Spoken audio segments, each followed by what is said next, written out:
চারশালা বুবাগরা ঘর আগুনে মেলার মান্যতমা হজ ভবন ত্রিপুরা হাস্তে হজ কমিটি বড়বাংথে বসং হামক্রাই তাংবেদরে লুয়া জংবাই ফ্রি কম্পিউটার ফুরমো হায়কে ট্রেনিং সেন্টার ফিওগুল জাখা হাসিনি ইয়াকসু মন্ত্রী অগ্রজিষ্ণু দেবরমানি ইয়াগ্রম্বই মনোকারিব মানজাখা ওয়াকা বোর্ডটি চেয়ারম্যান বাহারুল ইসলাম মজুমদার তাংবেদরে দাগিফাং দশরথ দেবরমা ত্রিপুরা হজ কমিটির চেয়ারম্যান জসিম উদ্দিন খবরি কুবনি আদররা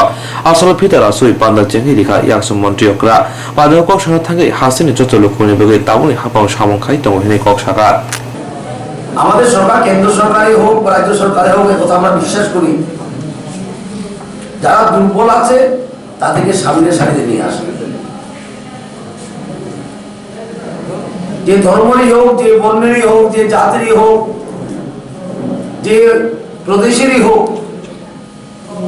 যে ধর্মেরই হোক যে সমাজেরই হোক যে প্রদেশেরই হোক যারা পিছিয়ে পড়ে আছে ওদেরকে সামনে নিয়ে আসা এই সরকারের প্রথম কাজ শুধু রাজ্য সরকারের নয় কেন্দ্র সরকারের কথা বলতে গেলে অনেক কথাই বলা যায় অনেক রকম বিভ্রান্তি ছড়ানো হয় আপনারা সাক্ষী আছেন 4 বছর এই সরকার হতে চলছে মাত্র 4 বছর হবে আমরা সবার জন্য কাজ করার চেষ্টা করছি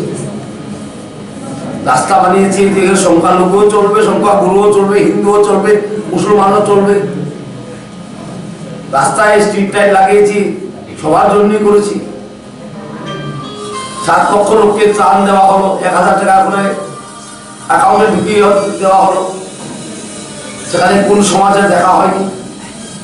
7 লক্ষ লোককে আমরা ত্রাণ দিয়েছি সেখানে দেখা হয়নি আমার একটা সাধারণ একটা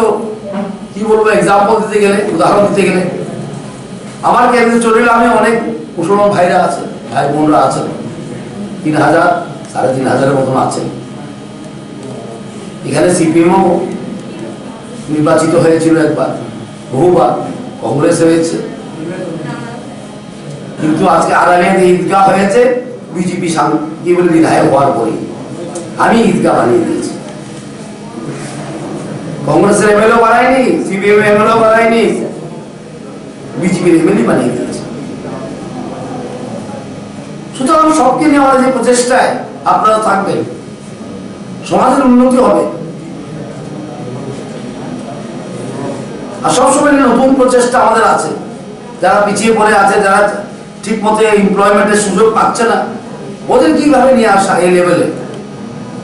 এই জন্য কম্পিউটার ট্রেনিং আমি তো জসিম ভাইকে বলেছি যারা যে কি বলে কম্পিটিটিভ এক্সাম দেয়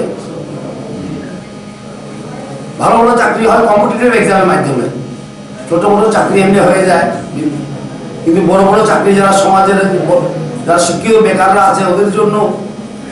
ওরা যেমন আইএস এ বসতে পারে ডিসিএস এ বসতে পারে টিপিএস এ বসতে পারে ওরা যেমন ক্লাস 1 অফিসার হতে পারে তখন সমাজ বদলাবে আপনাদের যখন যে ডক্টর হবে ইঞ্জিনিয়ার হবে